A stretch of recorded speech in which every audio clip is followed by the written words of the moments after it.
Ngayon alam ko na ang kahalagahan ng paggamit ng organikong pataba sa ating mga halaman. Kung gagamit tayong organikong pataba, dapat organic lang, hindi natin dapat samahan ng synthetic. Kasi walang kwenta yung organic na ini-apply natin sa ating lupa kapag hinaluan ng synthetic. Kasi ang synthetic, ang bisa nito ay para sa mga halaman. Direkta para sa halaman, papatayin ang mga organism na meron ang ating lupa.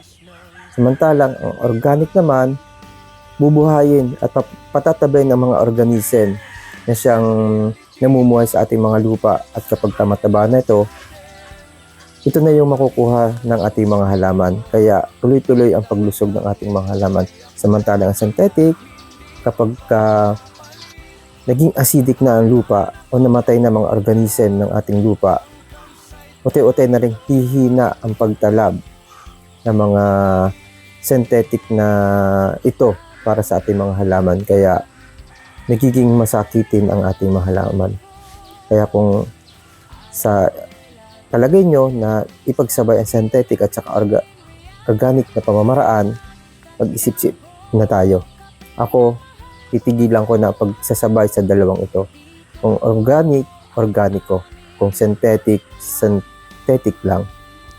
Yun nga lang, alam natin ang kahantungan kapag mga artificial na pataba ang ginagamit natin. Kaya ako, puro organic na sa ngayon.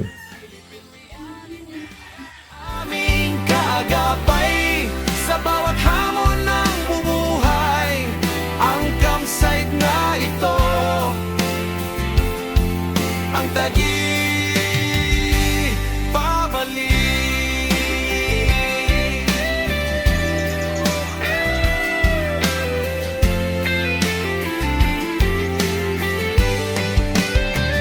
Sa terrace ng Cam Reality, ang Arabella Garden.